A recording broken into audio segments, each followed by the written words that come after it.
Michelle Glass here, and our topic here in our chapter 21 is the blood vessels. Now, we're not going to do the entire chapter here in lecture. You're going to get most of this information as part of your lab work, but I did want to pull out a few bits of information here looking at the organization of blood vessels, quick comparison of arteries and veins, and talking about the different types of capillaries. And then we'll add some information as we move into our discussion of the heart and combine that with information that you're learning as part of your lab. So to begin in our discussion of blood vessels, we need to, of course, start with the heart. We will see the left side of the heart is going to pump the blood out to the body, and you always have an artery carrying blood away from the heart. Now, most often, if blood is leaving the heart, it is oxygenated, and we represent that with a red color because hemoglobin molecule bound to oxygen is a bright red color. So leaving the heart, we have first really big elastic arteries. We need this elasticity because as the blood is pumping that, or the heart is pumping that blood through the elastic artery is going to expand and recoil, expand and recoil, expand and recoil.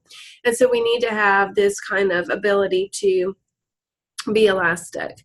From the elastic artery, we see blood moving next into kind of a medium-sized artery, which will be described as a muscular artery. So now we have a thicker muscular wall and still have elasticity, but not quite as much.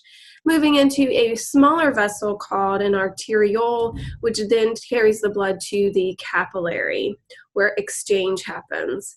Now, again, as we're looking at our arteries, we should consider that most often we see that arteries are carrying oxygenated blood because we are leaving the heart. The left side of the heart is carrying the blood to the body, and that is leaving them through an artery, so there it's oxygenated.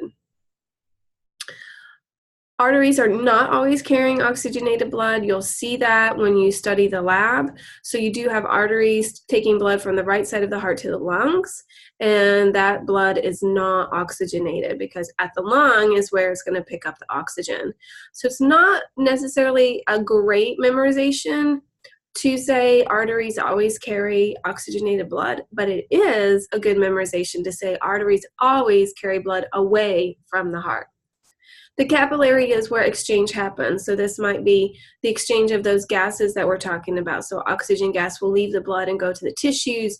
Carbon dioxide gas will leave the tissue and go into the blood. But also, this is where nutrients will enter and exit. This is where hormones are going to enter and exit. The capillary is where stuff is going to enter and exit the bloodstream. There are different types of capillaries. So we're going to be talking about those next. When we are looking at our capillaries, we'll see it's basically just this teensy tiny tube of endothelial cells. All of the simple squamous epithelial cells that are lining the cardiovascular system are described as endothelial cells.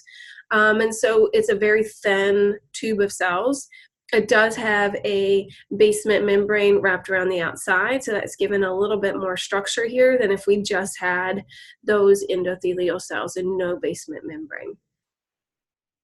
Remember, capillaries can be very tiny. So we talked about our red blood cells with diameters of 8 micrometers squeezing through capillaries that were as small as 4 micrometers. So we are seeing some extremely small, extremely thin tubes here, which of course is important because we're talking about exchange. As we look at our 3 types of capillaries, we'll see that they will range from more restrictive to less restrictive. Okay, so let's look at the most restrictive type of capillary. It's called a continuous capillary. So you have a complete lining of simple squamous endothelial cells with a basement membrane. So now we have really restricted permeability.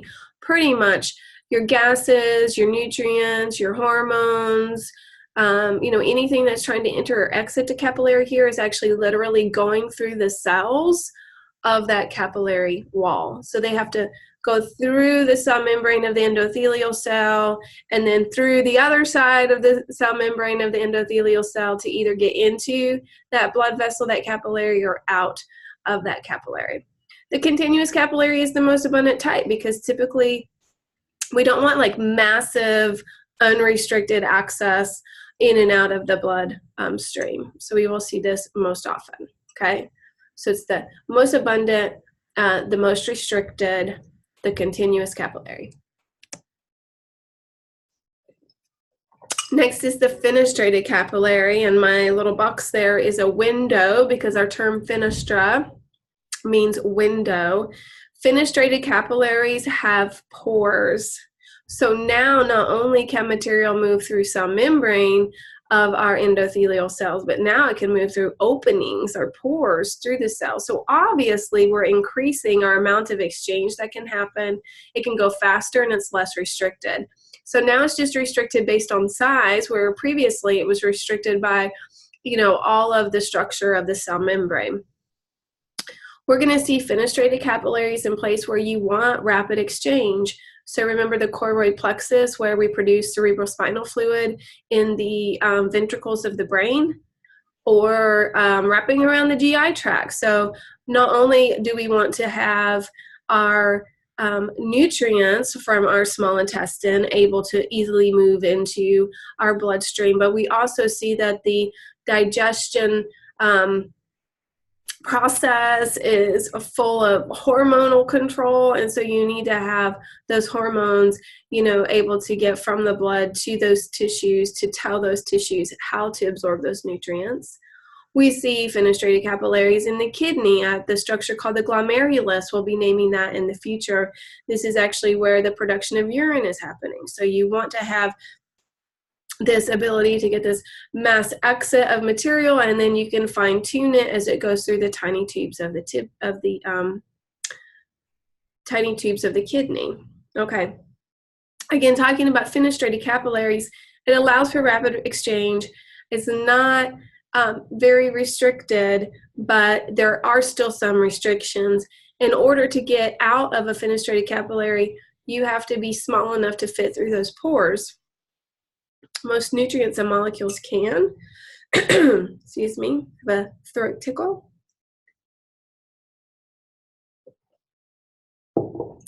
Stuff that can't leave a fenestrated capillary would include red blood cells and those albumin proteins, which we've talked about as an important plasma protein that's regulating the osmolarity of the blood. So they're too big, they're going to stay in the fenestrated capillaries. But water, other nutrients, hormones, waste material is going to have an easy ability to enter or exit the capillary. Next, let's look at what are called sinusoids. Sinusoids have fenestra, so they have the pores, but they also have big gaps. So we talk about these as having a discontinuous endothelium, and that's what's going to be forming those gaps. So now not only can material move through those fenestra based on their size, but now bigger stuff can leave through these gaps between those endothelial cells. Excuse me. So this is allowing entrance and exit of red blood cells and albumins. Sorry. So we'll see this in the liver, the spleen, bone marrow, and endocrine organs. Okay, sorry I'm getting choked up so much here. Next, let's look at how blood makes its way out of the capillary and back to the heart. Okay, so we have a tiny vein type structure called a venule, and then it makes its way into a medium-sized vein. And from there, we get into a larger vein, which will dump that blood back into the right side of the heart. Now, as we're looking through our systemic circuit, meaning from the heart to the body and from the body back to the heart, then we do see that deoxygenated blood is moving through the venules and the veins and into the right side of the heart. And so again, just like we saw before, it's okay for us to think about arteries primarily carrying oxygenated blood and veins primarily carrying deoxygenated blood. but there is a vein from the lung bringing blood back to the left side of the heart that's picked up oxygen. So you'll look at those exceptions as you're studying the movement of the blood through the heart, and as you study that in both lab and lecture. But here in the systemic circuit, then the vein is always carrying a deoxygenated blood. And again, because you have because you don't have oxygen bound to the hemoglobin, then you get a darker red color, which when you look through your tissues, it has sort of a blue color. And so that's how we get that color blue to represent the blood in the veins. Okay. So next, let's do a brief comparison of the vein and the artery. We've already said that that veins will carry blood toward the heart. That's always true. Most of the time, that's deoxygenated blood, but not 100% of the time. Arteries are going to always carry blood away from the heart. And again, that is 100% true. Most of the time, the blood is oxygenated, but it's not always oxygenated. Because the arteries are close to the heart, you get a strong force, high blood pressure, pumping that blood from the heart through those arteries, so the blood pressure is still really high. But as you're getting into the veins, it's already gone through the capillary, you've already had some exchange happening, and that really slows it down. So the blood pressure is really low in your veins. And so we need different structure to these vessels based on this difference in blood pressure. So because your veins have a very low blood pressure, we see thinner walls and larger diameters compared with our arteries, which have very thick muscular walls. They're very elastic and very contractile. And so that is because, again, as the blood is being pumped through the arteries directly from the heart, you need to have a lot of stretch and recoil in the arteries, and because that blood pressure is high here. We will also see that those muscular walls are being controlled by the sympathetic nervous system, and only the sympathetic nervous system. When the sympathetic nervous system is sending a signal for that muscle to contract, you get vasoconstriction, so that's making that vessel smaller. When you inhibit signal from the sympathetic nervous system, you get relaxation of the muscle, and that allows it to dilate. So we'll see vasoconstriction and vasodilation important in our regulation of our blood pressure. If you make your diameter smaller, you're increasing your blood pressure. If you make your diameter bigger, you're reducing your blood pressure. So you don't even have to change your volume of blood, just change the diameter of your vessel, and that's going to automatically affect the blood pressure. So our veins have thin walls and large diameters. They don't have that. They have a very low blood pressure, so there's not a lot of force getting that blood through the vein. And so what we see is that there is an issue with potential for backflow. So you don't have enough structure to the vein to effectively pump the blood back up to the heart. So you get a lot of blood that's left in the vein. And we need to make sure as it's making its way up that it doesn't fall back down. So we will see structures in the veins called valves. We only see them in the veins. We don't see them in arteries. And the valves are going to prevent that blood to flow back. So if the blood makes its way here, then that valve will shut. It doesn't flow back down. Instead, it's just going to flow up toward the heart. And once it gets here, then we're going to have that same story of the valve is going to make sure it flows in that direction toward the heart and not back down. The blood in the venous system is moved by gravity. So if you're above the heart, then gravity is going to help pull that blood back down to the heart. But of course, most of the body is below the heart. And so in that case, you're working against gravity, but you don't have a lot of structure to the vein itself. So instead what we see is it's this relationship between the skeletal muscle and the valves that's helping to actually move that blood back up to the heart. When your skeletal muscle on either side of the vein is contracting, then that's going to push that blood up toward the heart. And then the valve prevents the backflow. So it's the surrounding skeletal muscle really that's doing the work of moving the blood to the heart. You know, my mother would always say, you know, get up and get that blood pumping.